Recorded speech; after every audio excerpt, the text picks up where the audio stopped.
There it is. I found the button. Jeez.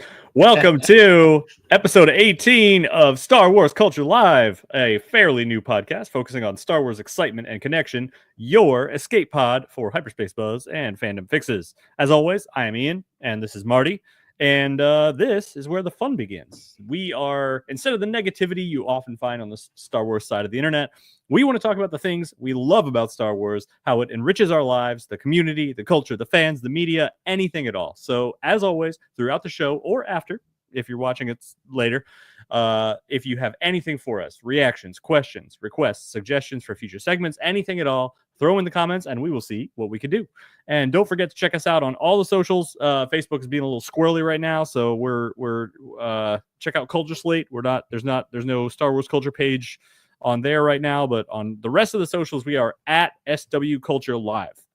And on audio podcast sources too, we are currently on Spotify and Apple Podcasts. And one fun announcement for today's show is that I, Nerdiest Stepdad, am hosting a Kessel Sabacc tournament for charity at the end of January. What month is it? January. It's $10 to enter. There's only 16 spots. All proceeds, all $160 go straight to Johns Hopkins Children's Center, the children's hospital here in the Baltimore area.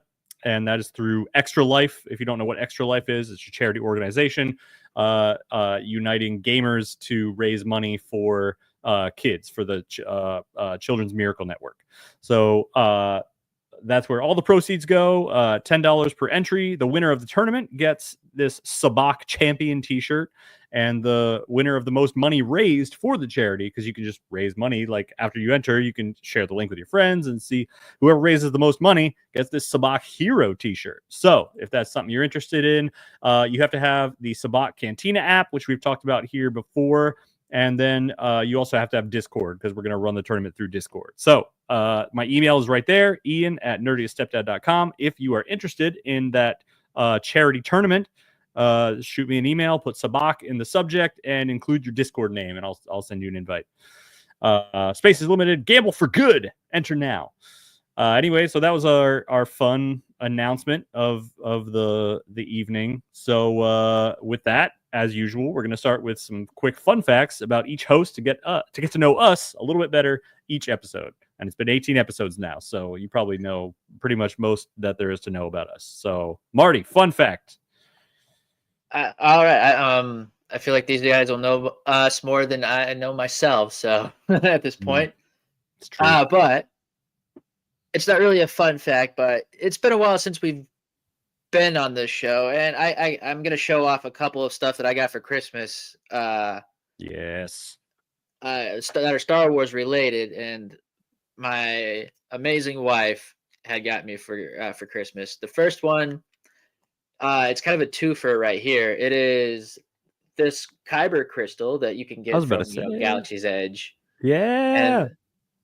And she got me the yellow one, of course, you can see. And this one's from Jedi Master Indira Stokes from the High Republic, which I was very surprised to know that they actually did a High Republic one. Yeah, same. But she also got me the stand, which this is on from Etsy. Sits on a stand, and on the inside of this canister is this little guy right here that it comes with it as well. So you can set it and display both the canister and the crystal all in one. So this is the first one right here that I got, that my amazing wife got me. And second, I love that. It's like the perfect desk or office desktop decoration. I got it sitting on my nightstand, and I like to look at it every night.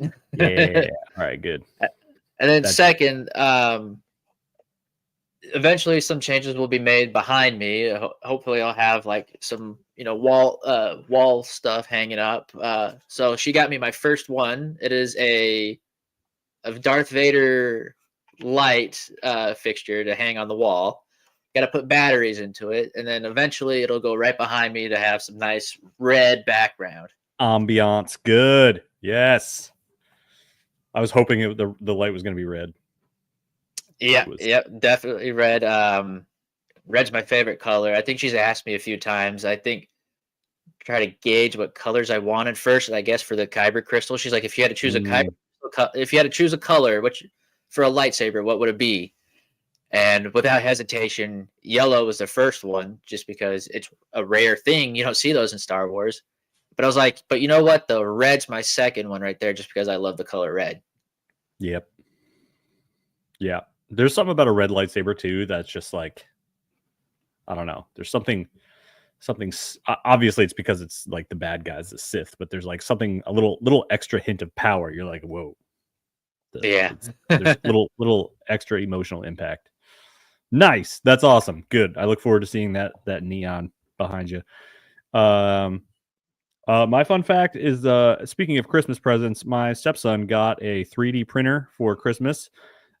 Just the A1 Mini. It's a little guy. We're trying it out, but we have been printing Star Wars credits like no one's business. So like here we've got some of the the Imperial credits there. They're like we got the metallic shiny like filaments, so they're nice and shiny.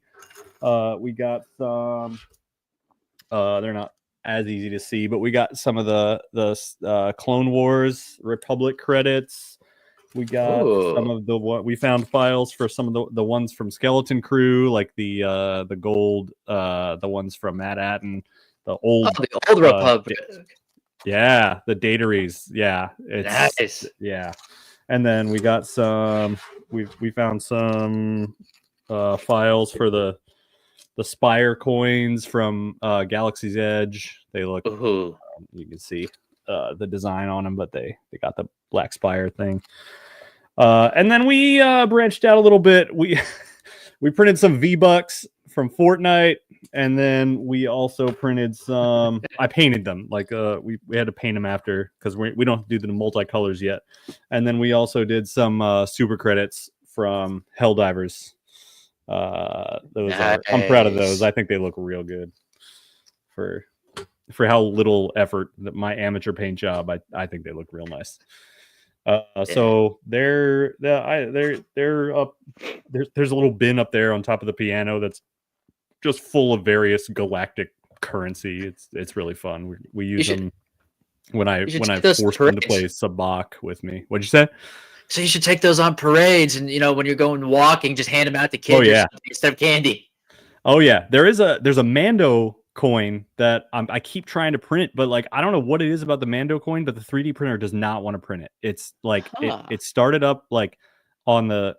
I had to like move it around and try different like angles, like flat down, like up with supports. I think it's something about the it comes with the how like quarters and dimes they have like that ridge around the outside. Yeah, the coin, like the Mando coin, has something like that, and I think it's messing up the 3D printer. It's not the 3D printer never gets the first few layers like accurate. I don't know. I'll keep trying, but yeah, I was gonna take those, or I was looking at like I wonder if there's little Beskar patterns, like 3D printed like little Beskar ingots that I could give out. That'd be cool. That'd be perfect. But yeah, they're the perfect little thing to like. I mean, the filament costs money, but like they're each one individually, not that much. So like that's the perfect thing to like give out to people if I'm in the 501st and like at a parade or something. Yeah, it's like the perfect thing to give to like a kid who's like, oh, Grogu, or like, oh, Mando. It's like, hey, here's a Republic credit for you. Yeah, that'd be awesome. But anyway, that's fun. That's what we're doing. I was painting earlier today. So that is the host fact segment. And so we're going to move on to HoloNet news. Since we haven't done a show in like 3 weeks, Merry Christmas, Happy New Year, by the way, everybody. 2025. It's crazy. But since we haven't done a show in like 3 weeks, we just decided to pick some of the biggest headlines that we happened to see from then. One of which is actually from an article that came out last March. The mother of Star Wars child actor Jake Lloyd denies Phantom Menace backlash is why he quit acting. She says he's doing much better after a mental break last year.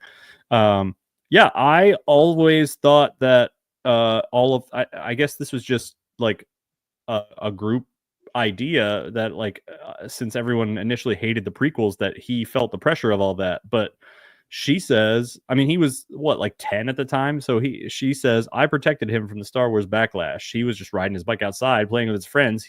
He didn't know, he didn't care. Everybody makes such a big deal about that. And it's rather annoying to me because Jake was a little kid when that came out, and he didn't really feel all that stuff because I didn't let him online. And Fair. she goes on, yeah, like that. I didn't think about that, but yeah, he's like a kid doing kid things. Like he's not, especially at that, 2000, like he's going to be outside playing. Like he's not, it's not, we all weren't chronically online yet. And he was probably just a kid being a kid, like after he did this acting thing.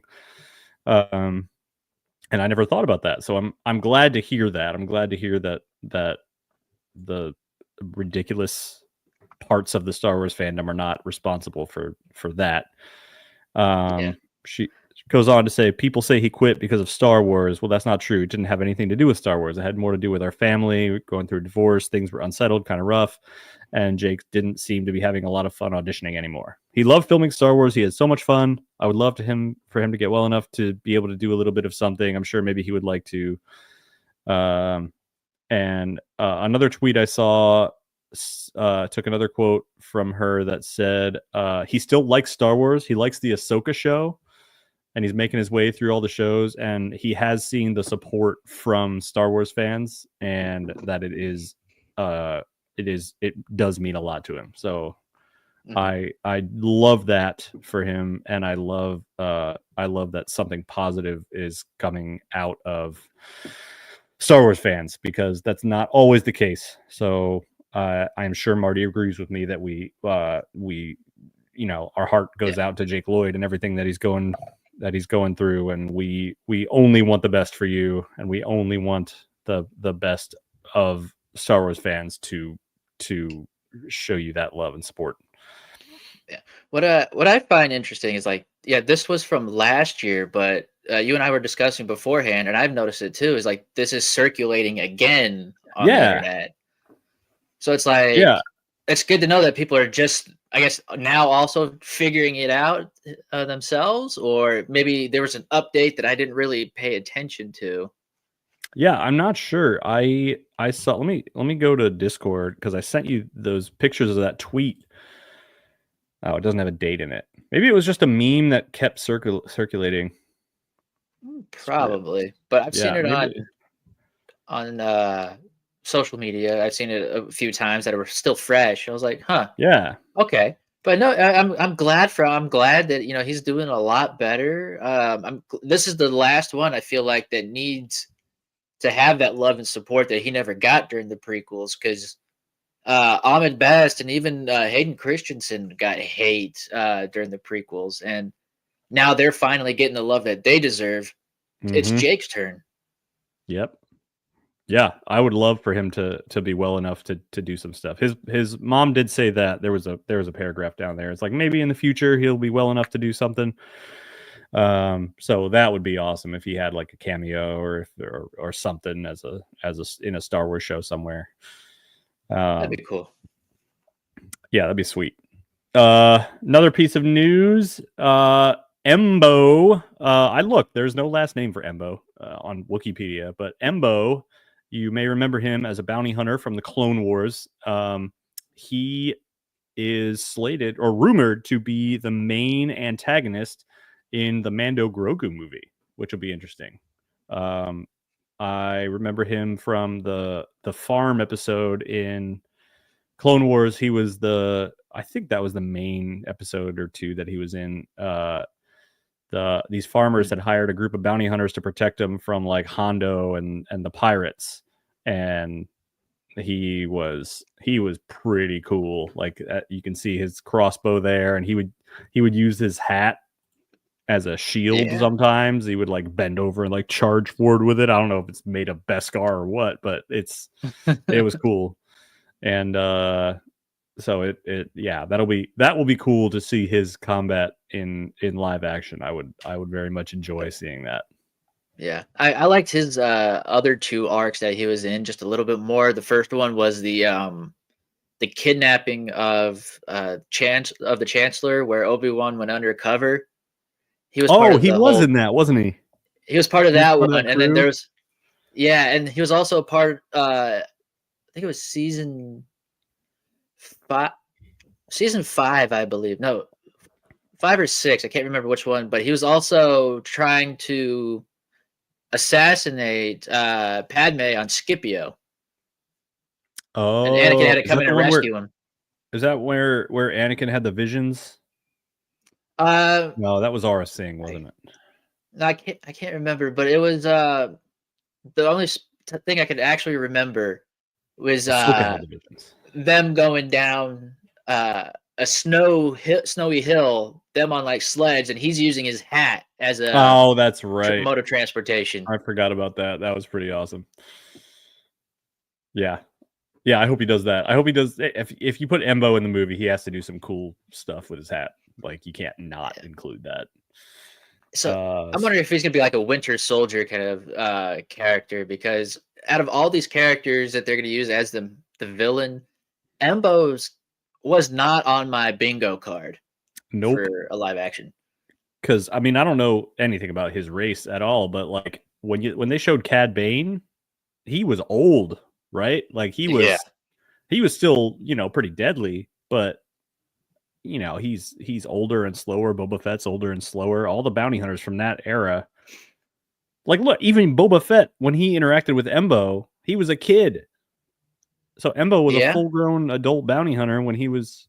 I might look up his race. Hold on. His race was actually meant to be in The Force Awakens. If I'm not mistaken, I think it's the same thing. Like, they had a cut character named Constable Zuvio on Jakku. I remember seeing the action figure and everything. He had the exact same big hat. He was covered up a lot, like nose down, but it's supposed to be the same race as Embo. But now I'm not really 100% sure if I'm right now. What I'm seeing here is Kyuzo are a sentient humanoid species native to the gravity-heavy outer rim world of Fatrong, where they evolve dense muscle fibers and fast reflexes. Honor and proud martial history. Fighting order that maintain law and order in specific regions of their homeworld. Let's see. Long lifespan. That's what it says. So, let me see. I mean, it could be like Vernon from Acolyte. Her species lives for a very long life, and she just looks like she's in her 30s. Yeah, that's true. Like many, four. Some only had 4 digits on each hand, while others had 5. That's interesting. Don't usually. I guess to make up for continuity errors. Oh yeah, maybe. Kyuzo and the guy. Yeah, it doesn't say. It just says long lifespan. It doesn't say specifically, but yeah, I guess they're. I guess especially if your body is built for a high gravity world, but then you're hanging out most of the time in space or lower gravity worlds, then you might your bones and stuff might not feel as much pressure, so that you might live longer. I don't know, but yeah, Embo. I'm excited to see him. I'm excited to see Mando kick his ass. Next piece of news, Ray Stevenson passed away. Was it last year? Or it was around Ahsoka, like just before Ahsoka started, actually. Yeah, so what is that, like 2 years ago? I think so. Yeah, so but they have found a new actor to play Baylan Skoll, and that is Rory McCann, who obviously played the Hound in Game of Thrones. When you look at it here, it doesn't look like it will be a great match to Ray Stevenson, but when you see him without all the Hound makeup, it's actually pretty perfect. It's like he's got the same like natural scowl on his face. He's got the heavy brow and the it's a pretty I think it's a pretty good choice, and he's definitely got like he can definitely pull off like the grown, like I'm too old for this shit kind of look. So I think that's a good choice. Was not expecting that. I remember everyone trying to guess who it was, and the main people everyone wanted to see was Liev Schreiber. And I was disappointed when it wasn't him, but I was like, you know what? I'm not the casting director. They know what they're doing, so we'll see how it goes. Oh, Liev Schreiber, right? He was Liev from Schreiber. Wolverine. Yeah. Okay. Yeah. Yep. Got it. He would have been good too. I don't know. His smile is too scary to me. That's probably why they didn't go for him. Yeah, Balin. I don't think Cat gives off an aura of pure evil, but if it was Liev Schreiber, I would get an immediate, like, he's like an evil grin type of guy, and I don't know if that's the vibe. Probably not. Yeah. Anyway, so those were some news. Am I forgetting anything, Marty? Any other big Star Wars news that you have on the top of your head? Not really. No, I haven't. Not that I could think of. It'll probably come to me next week. Yeah, no. Well, yeah. I mean, maybe some crazy news will come out like tomorrow, so we'll talk about it. Thank you to Star Wars Underworld for many of these headlines that we found. I just open up Instagram and see their post on my feed, like right up at the front, and it's always like something interesting. All right, so let's move on to On This Day in Star Wars History. Take it away, Marty. All right. This one did not even think about it in any way, but this was actually kind of interesting. But on this day in 1981, The Empire Strikes Back opens up the first time in Uruguay, which is like, I want to say 7 months later from its original release date across the world. Yeah, because it was like May of 80. Yeah, so that was a good February, March, April. Yeah, like 7-8 months later. Yeah. Cool. I hope they enjoyed it. I imagine there wasn't really a way for people to see it before it came out in the 80s. Like it wasn't like you could stream it online. So yeah, Star Wars Saga continues in Uruguay. They probably had to get it like subtitled or dubbed over somehow. Yeah, probably took some time. Or snail mail. Yeah, they mailed the movie reels, the spools. Yeah, they always do credit those actors that do the dubs. There was one that got an honorary 501st membership recently. I forget. I saw a post, but I didn't know the name. But it was someone who did dubs for a lot of Star Wars and other lots of like anime and cartoons too. So yeah, that was the fun fact of On This Day in Star Wars. And now on to my super fun segment, the dad joke of the week. What is the most important part of making the jump to hyperspace? You have to plan it. Yeah, you do. You need to plan it.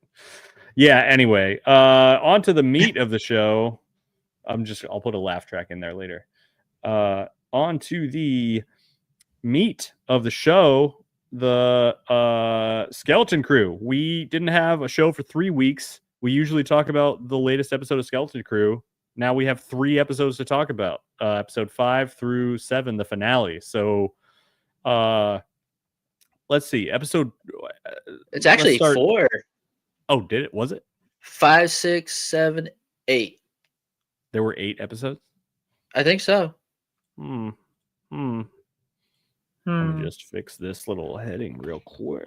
Episodes Because it 5 was to 8. it was Yeah. Christmas, New Year's, last week, and then the one yesterday. yeah. Okay. So we actually have 4 to go through. 4 Yay! episodes. Yeah. I don't think we're gonna hit them chronologically or anything, but just like where did we leave off last episode? What was the last couple things we talked about? I know there were some Easter eggs with some ships. Yeah, I consider that the kind of the Neil episode, because I feel like that was a lot about that. Okay, so then after that they were at Akron, right? Yep. And then they got the coordinates to at Atten from they went to that planet that used to be the pirates planet before it became a spa. Right. And that's how they got the Atten's coordinates. Yep, from in episode 5. The log. That's right. Okay, it's all coming back now. Yeah, so let's talk about that trip for a sec. That was an interesting little character focus on KB. I liked all of that because she instantly just like got, I don't know, like went from almost 0 depth to like way more. She went from like usually pretty happy and cheerful to just instantly like angry with Fern. And I was like, what's going on? What happened? What'd you do? Yeah, I kind of liked it that the last few episodes have mostly been, I would say, the sidekick character episodes. Because, Neil's Wim's sidekick and KB's Fern's sidekick.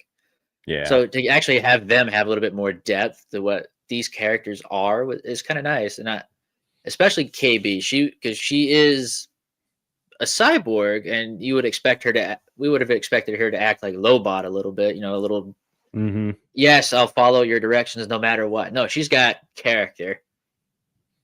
Yeah, it was kind of a misdirect. I expected her, like, yeah, she was really good at shooting. I expected her to be like a complete just badass at everything. And she's very cool, but like I expected this like overpowered like mega melee fighter, like individual, like I don't know, but that's not what it was. The Augs weren't like that. They were actually kind of a disadvantage at some point. If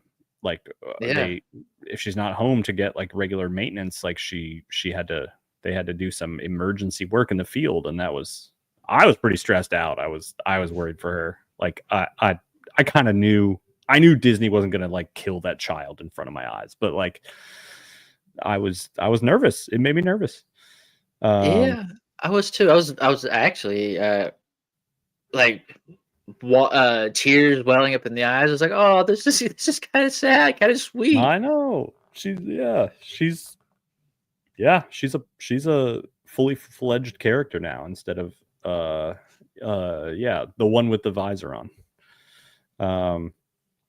Yeah, that was cool. I liked the in the same vein, I liked how they did it with Fern, where she like came around and realized where she was going wrong, and just she was getting a little bit close to like bully territory, and then got better. She like figured out how to help Neil up and came around and apologized to KB.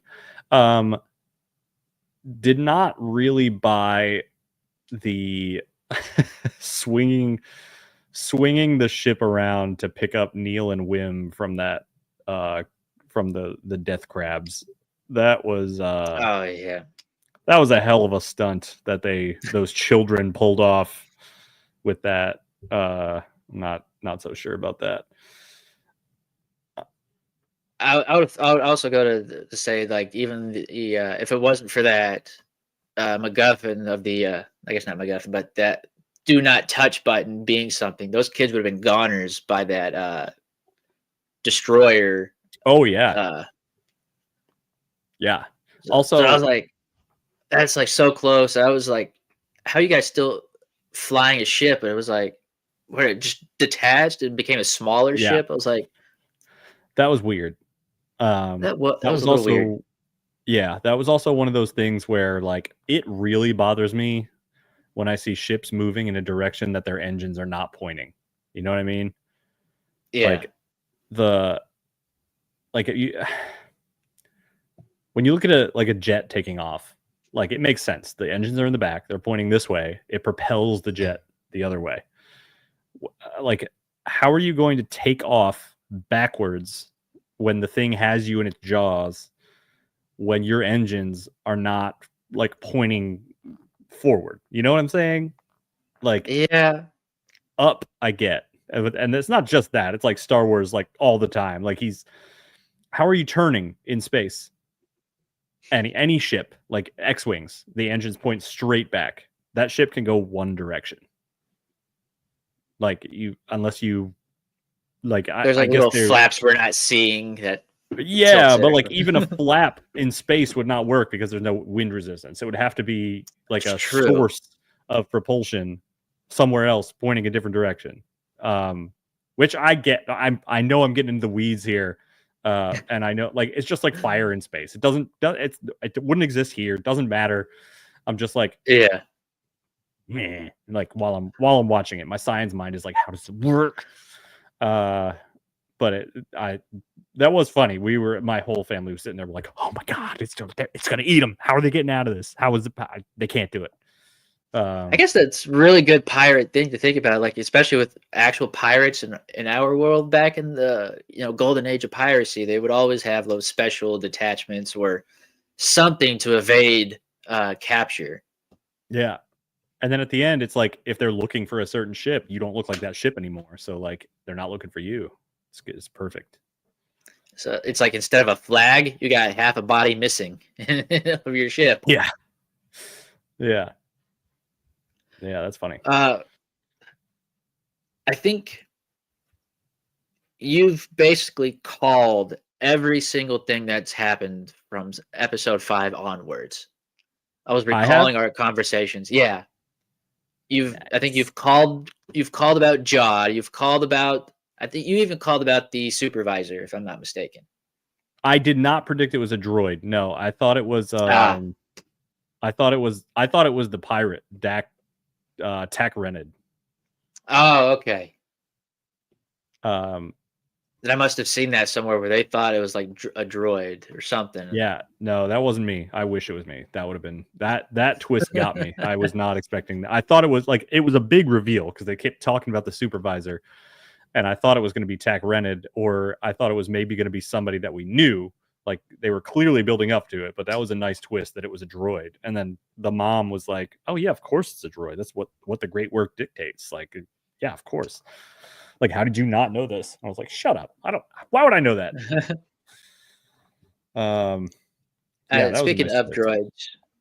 droids, I do believe Smee is Tack Rened. You don't see What? you don't see the hologram of who the pirate is, right? Right. And if you go in and just listen to it a little bit, it sounds like his voice has just been altered a little bit. So I did notice it that. sounds like Smee. Yeah, it definitely did sound like he was Tack Rented. Um I wonder if he could have like emulated Tack Rennet's voice or something, or if like he uploaded his consciousness into a droid somehow to I don't know. I don't Or know. Tack Rened could be the little rat inside the eye all along. Yeah. He almost died like a lot He did. during the show. It's the rush. It's the thrill. Um That droid can take a all right. beating though. Yeah. He got killed how many times? uh, 3 at almost every least. episode it felt like. Yeah. Tough droid. They don't make them like that anymore. Not at all. Um All right, so there was that episode. They escaped, and then they had the coordinates. They got back to Ad-Aden, and or wait, yeah, because they fought all the pirates off mostly, but Jod snuck back on the ship, right? Yeah, yeah, well, no, he Um, went. He got captured by the pirates. He went right. to the He Ad-Aden convinced them. coordinates. Oh, they captured the ship. That's right. They Yeah, they captured. captured the ship. Yep, they captured the new Onyx Cinder, and then they escaped, but with Jod on board, and they went down. That was a point that I wanted to bring up, that I wrote down that was pretty funny. At this scene in the every parent can relate to this scene. Okay, there was not like, yes, he's evil. He has a lightsaber. He's like threatening the kids. That's not what I'm talking about. There's a part where, like, even though he has all the power, the kids are just like arguing with him and needling him and like just correcting him. It's like, how are you gonna do that? Because the barrier's still up. He's like, I know the barrier's still up. Like, and it's exactly like arguing with a kid about something. It's like they are so sometimes it's depending on what age they are. Like, sometimes they are so, it is like arguing, like they think that they know everything, every single thing, and you know nothing, and they're correcting you about things that they have no idea what they're freaking talking about. They're like, the sky's yellow. I don't know what you're talking. Why don't you know this? And you're like, you can't comprehend colors yet. And I sensed it was that exact type of parental frustration when Jod was in the pilot seat, and he had already threatened the kids. He was in the pilot seat trying to figure everything out and make a plan, and he couldn't concentrate because all the kids were like, "You can't do that. That's not how it works." And he's like, "Oh, shut up!" And I thought that was really, really funny. It was exactly like the frustration of a parent arguing with the kid. Yeah,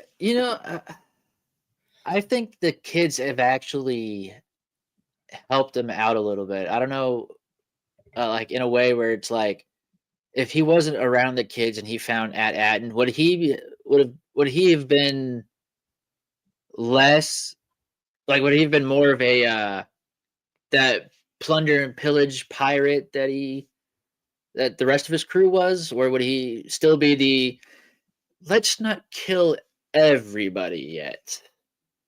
Or like, he has a little bit of a heart thanks to these kids. I don't think he has a little bit of a heart thanks to these kids. I think he went in pretty hard. He said start the invasion, and they went down and they were shooting everybody up. They were rounding people up. Like, he wanted workers. I think the only reason that he didn't need to destroy everything was like he said, he wanted workers. He wanted everything to run as normal, just like for him instead of the supervisor. And B, he just didn't, if you're pulling off a heist, you don't want the heat. You don't want chaos and battles to break out. You just want to get your gold. So I think any lack of violence on his part was not because he has a heart. I think that was all an act, and his goal the whole time was the gold, and the cooperation with the kids was because he felt that he needed them. He perceived that he probably wouldn't be able to get there without them. I mean, there's I'll agree. He definitely needed the kids, but I was thinking, like, the whole time in the supervisor's tower, he's had multiple chances to kill Women Fern, and he's like, I really don't want to kill people. I just want to, like, Yeah, he's struggling. Like, kind of like, I feel like he's struggling to walk that fine line of going full pirate, of especially when we found out that he was actually in the midst of being found by a Jedi and was starting a little bit of training. So he had a little bit of her, I guess, put into him. in a way. Yeah, I don't know. I get why you see that, but I still think it was more just like, I don't want, like, if you kill one of those kids, their parents are right there, and then you don't know what that reaction is going to be. Like, you lose as soon as you do that, you have even less control over the situation. If you're still yelling, you have a little bit of control, you have fear. They're rebelling, yes, but like, if you strike that blow, you can't come back from that. And like, there's not it's not people trying to prevent you from committing a random crime anymore. It's people like trying to avenge their their child. And I don't think he wants that kind of motivation and that kind of. So I think any hesitation was still tactical, and not like, if he had thought that killing everyone in that room was easier, then I think he would have done it. But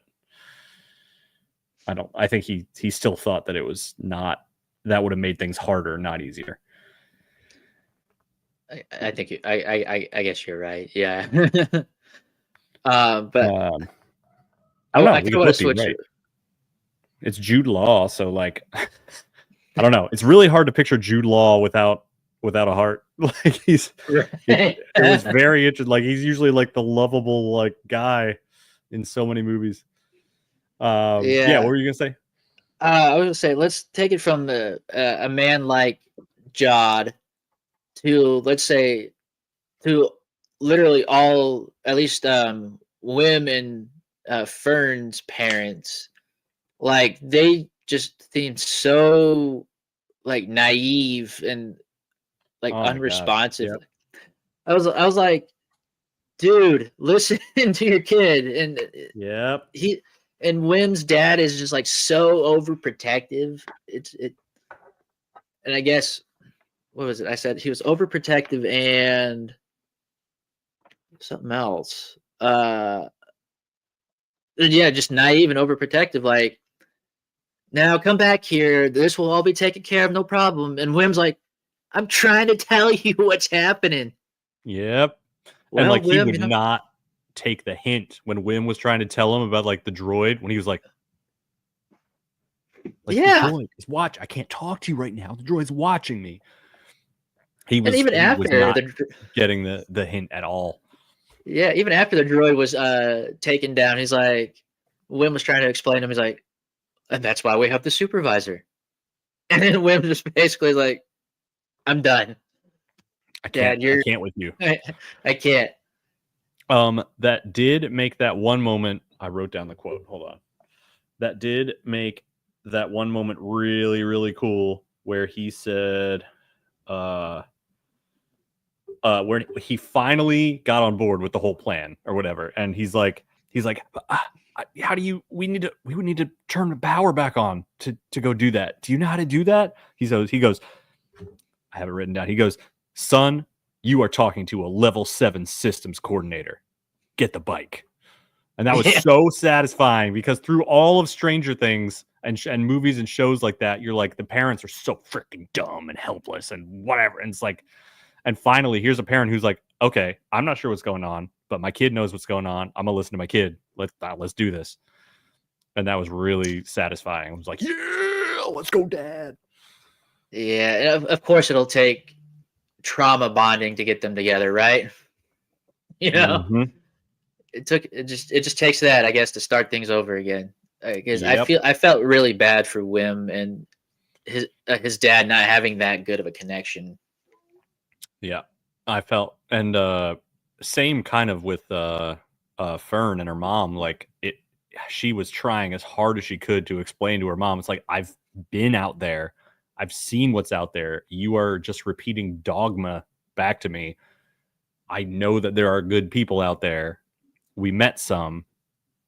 Being shut out is not necessarily the best way, but even right now, it doesn't matter. We have to get out there and ask some of them for help. Like, but then you go look at KB's and Neil's parents, they're just like, my kids are back. Life is good. Let's move on. Mm-hmm. Which I thought was nice. And then I get now thinking about Neil. It was funny during that invasion scene where all the power's out. Neil's just sitting in the bathtub, like, Mom? Dad? Yeah. I was like, out of everything you could be doing, you cut to Neil in a bathtub. Of course he is. Like, he was out in the galaxy in like these dirty pirate buckies. Like, of course he's like, I am dirty. I need to take a bath. Of course that's what happened. Of course that's what Neil does. I had a little bit of a heart attack on that speeder bike when he went flying. I was like, excuse me, I was like, you are going to have a mutiny on your hands if anything happens to this tiny elephant boy. oh yeah, definitely. Oh yeah, go ahead. I'm not sure how I feel yet about how it ended with them just leaving Jod in the tower. Like, I would have understood if he just accepted fate and the tower crumbled. Mm-hmm. But it didn't. He just accepted fate and was just staring. I was like, is that it? It's not really a redemption arc. Nope. Or it's not even an arc, really. I guess it's setting him up to go to something else. I did think that maybe there was going to be one hint of something where like he had to choose between gold and saving a kid, and he was going to save a kid. I thought that maybe some little redemption thing like that was going to happen, but I totally respect that it did not.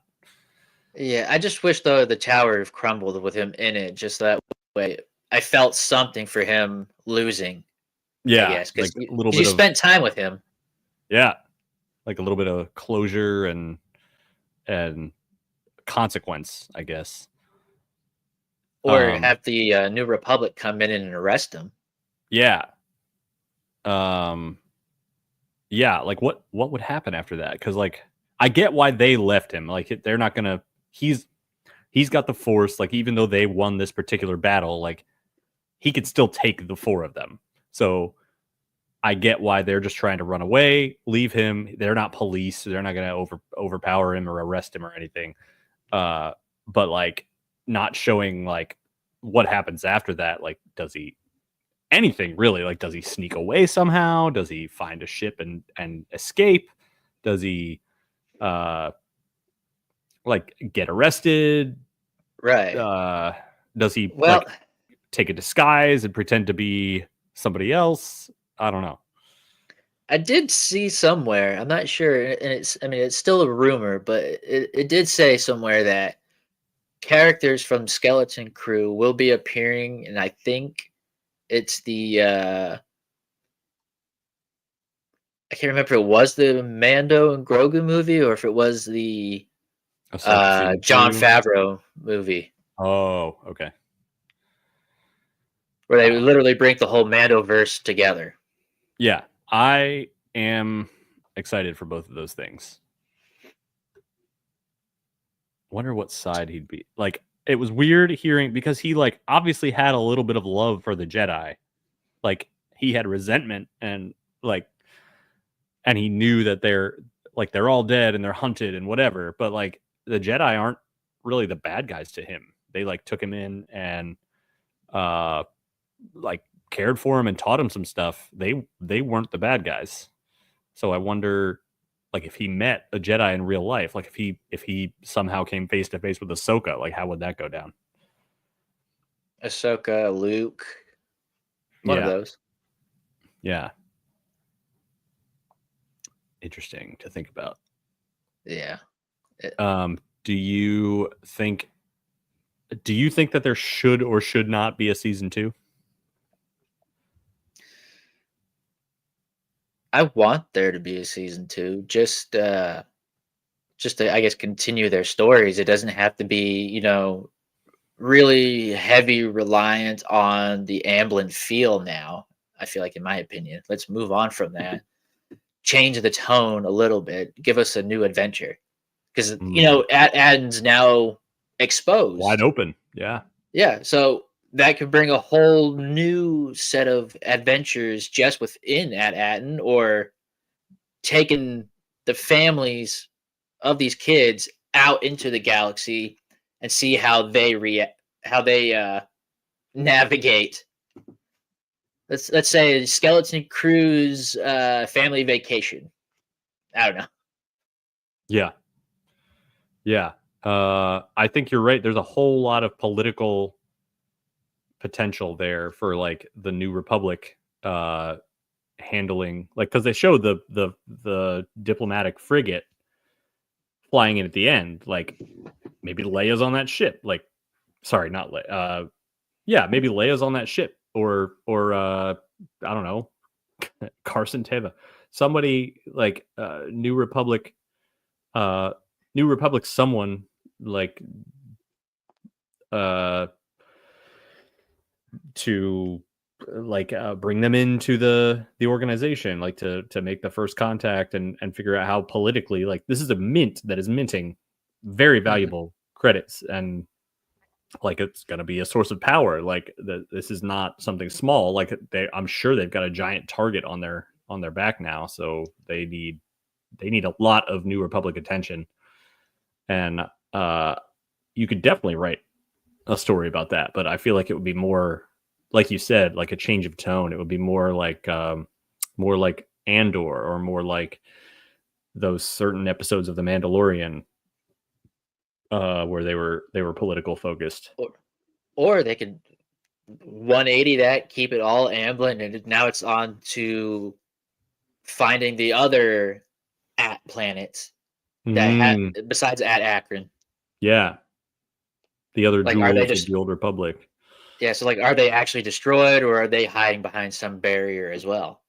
Yeah. Yeah, that would work too. I think where I stand is that do I want a season 2? I thought yes, but I think no. What I really wanted was just more of this show. So, and that's not necessarily the same thing. I wish this story like just kept going. I wish this was great. It did feel very abruptly ended. Yeah, a little bit. I wanted like 12 or 16 episodes. Yeah. Like there's nothing, I don't know, there's not much I wanted. Like I did have anxiety about the kids getting home. I'm glad they got home. I'm not sure what I want. I just want more. I'm not sure I want a second season, like a whole new thing, but I don't know. I guess good shows leave you wanting more. So that like I'm not, my wife said that it wasn't like the Acolyte ended and I was like, oh, Darth Plagueis, like all this other stuff I need to know, like May's training in the dark side now, like blah blah blah. And like I need a season 2 of that. But for this, it's like that was a well-rounded, wrapped up storyline. Yeah. And it's pretty, like it seemed like it doesn't, I would say that it definitely does not need a second season. I would love some more, but yeah. I mean, it could be like Stranger Things, where they kind of had that Amblin feel all throughout, but at the same time, it shifted tones just a little bit. Oh my so it's God. like you still had that nostalgic feel, just with a different tone. Yep. It got so dark. Holy God. I keep being like, oh, it's time to introduce the kids to Stranger Things. And then I watch it. I'm like, nope. Nope. Absolutely not. You can watch it when you're 26. Yeah. One last thing I wanted to bring up about Skeleton Crew. B-Wings, baby! B-Wings! B-Wings! So this was very, I'm pretty sure I said that exact same thing when they appeared on the screen to my wife, and she was like, I don't know what the hell you're talking about.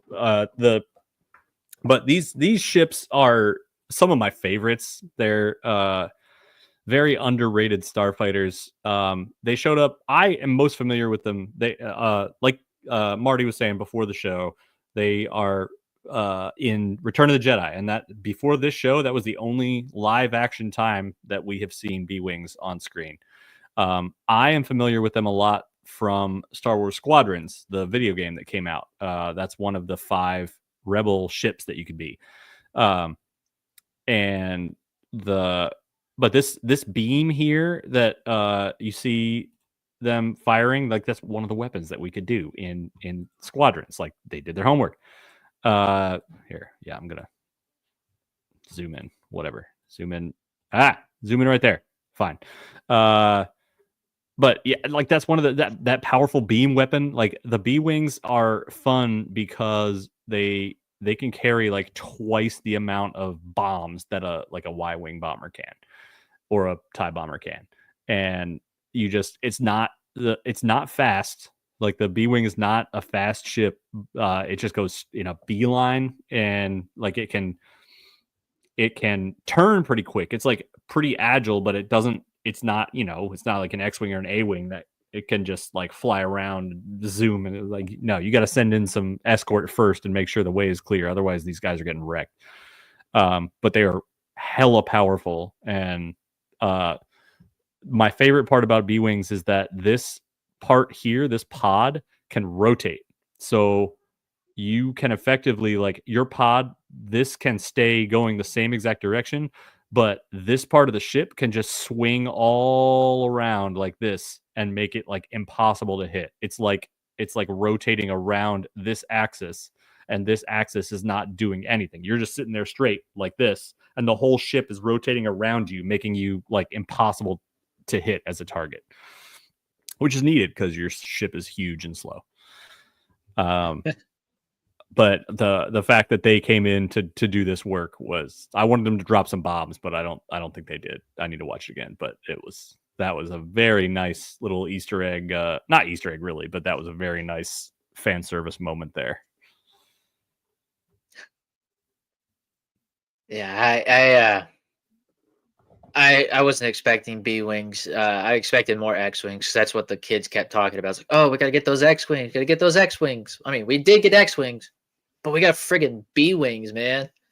Yeah, No Y wings. I was very surprised at that. Also, like, if there's pirates, like especially with the amount of alarm that those kids were saying, why would you only send, like, I'm glad it worked out. They sent plenty, but like if it was a whole pirate like takeover of a planet, wouldn't you send more? Like they sent so. Like 2 or 3 B wings and like 6 X wings. Like, how about a light frigate, or like a, I don't know, at least like a full squadron like that. I don't know. I'm sure the Mon Cala ship sitting up there in orbit. We just don't see it. Yeah, that's fine. Like maybe it was just a scouting party and they just pinged down there. Or maybe it was the urgency, and that's the only thing. That's all they can grab. Oh, yeah, maybe that's who was closest, is that little contingent. Yeah, I guess they've sent in smaller teams for less. Like they'll just send in the Ghost in Rebels to do like crazy missions. That's true. And that's only like 5 people. But anyway, that was very satisfying. Best one of the, possibly my favorite moment of the last episode, the finale. There. I just wanted to squeeze that in before we move on to trivia. Any last thoughts? I got a couple of Easter eggs, especially from previous episodes. My favorite one was in episode 5, where they were exploring that spa to find the hidden treasure area. Yeah, it was Jod, KB, and Neil, and they were on this plank trying to transcribe this old ruins. And then these guards come up to them as they're trying to run away. And then Jod literally decks one of the guards. Right, you hear that? Whoosh. I was like, that's an Indiana Jones pop. Like every time Indy punches someone, it always has like that meat hit. Oh, I was like, that's classic. Wow. That's classic Skywalker sound right there. Yeah, that's fun. And then I'm sure you caught this, but when they went to see the supervisor, how the camera was behind Jod, Fern, and her mother walking. It's like they're meeting the Wizard of Oz. Oh, I didn't even think about that. Yeah, I was no, like, that's really good. Oh, it's totally the Wizard of Oz. They have, yeah, it's like a fake, it's like a misdirect. Like you don't, it's not who you think it is, and they want to help. yeah. They want it to solve all their problems.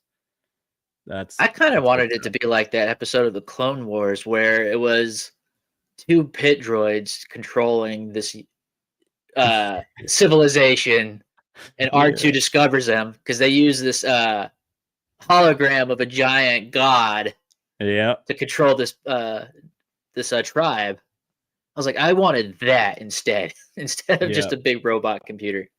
Like maybe it was like a couple of B1 battle droids. Like they gave us a little teaser in the beginning, and then like they're like, "Did we win?" And they were talking about what if the "Did we win" could have been talking about AT-AT instead of the Clone Wars.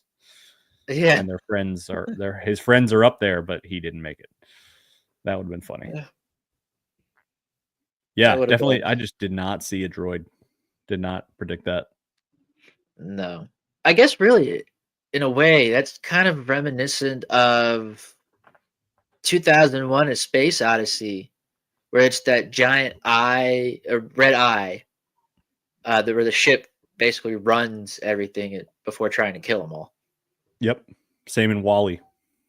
Yeah, same with WALL-E. Which I'm sure is parodying Space Odyssey. Oh yeah. What else was there? I had. I did write a couple things down. Oh, sorry. Go ahead. Go ahead. I was going to mention how Wim's dad was like, "Isn't it nice to be home and have a nice home cooked meal?" And it's 2 TV dinners. Yeah. I was like, buddy, what? Like you didn't. I know, like it's possible that like mom did all the cooking, but like if she's not around anymore, come on, bro. You gotta throw something together. Seriously. I wanted to point out that AT-AT had a huge security problem. Like when they were bringing down Jod and he was like pretending to be the emissary, they did not ask for ID. They didn't do anything. They just took him straight down to where all the gold was. They didn't check. There was no Republic signature anywhere. So like I guess the supervisor knew that he was lying, but like how is that the procedure? Yeah. I did like that. It was like I think I'll start with that. The procedure was, I think, just because he had this ship and was able to make it through, that automatically made him the emissary. But like even like if Imperial ships just for traveling in and out of the Death Star, like they needed clearance codes. Like you'd think that you need some way to prove that you're who you say you are. You didn't even look like an emissary. He looked like a pirate. He was dressed like a pirate. He had pirate guns on his pirate belt under his pirate cloak. Maybe they thought that's what emissaries dress like today or whatever. Like after the war. Yeah. Also, how did the droid if there's no communication through the barrier, how did the droid supervisor know about all the Jedi being traitors and all the things that are up, going on outside AT-AT? I was thinking the same thing. I was like, how does he know? I mean, I guess it's I don't know. Maybe he went through the old records. Like maybe there's still contact from the outside through the emissary. So I would say somewhere between visits and emissaries, like, oh yeah, by the way, the war ended. The Chancellor is now the Emperor, and the Jedi are bad guys. Yeah, I guess that's possible. The Jedi brings him like a newspaper, galactic newspaper every time. Galactic Gazette. Right. Yeah, Galactic Gazette. I like that. That should be our news segment. Instead of HoloNet News, it's the Galactic Gazette. I'm going to switch it for next time and see if anyone remembers. Yeah, so Skeleton Crew, we're at an hour. I'm going to move on to trivia. I'm sure we'll have more things that'll I'm probably going to rewatch Skeleton Crew. I might rewatch The Acolyte too. I have some long bus rides coming up. So I might have some thoughts about Skeleton Crew or Acolyte. We'll talk about them later. But overall, great show. The critics said it was a great show. Generally, it had way less viewers than The Acolyte, but much better. I mean, overall reception for various reasons. Not the least of which was review bombing, but yeah. So Skeleton Crew, I love it.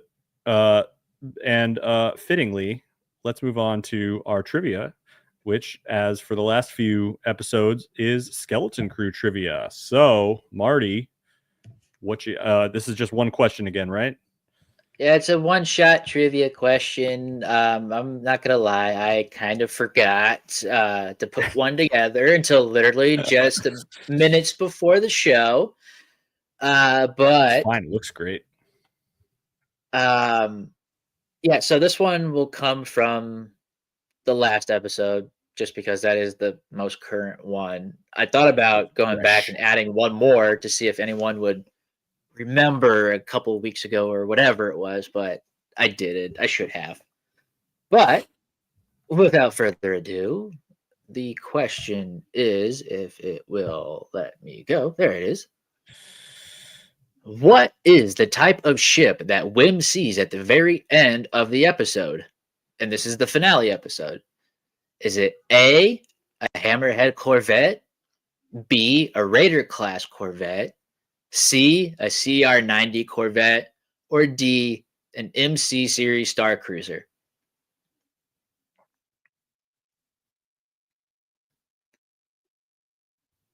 I have a guess.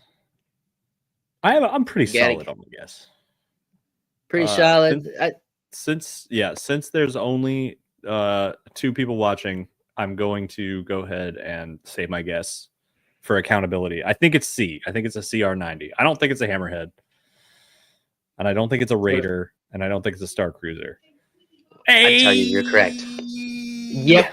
The CR-90 Corvette. Wim looks up at it, and I believe that's where his future will take him. I would say maybe he might be a resistance fighter in the future, because that seems like his calling. I could totally see. He wants that adventure.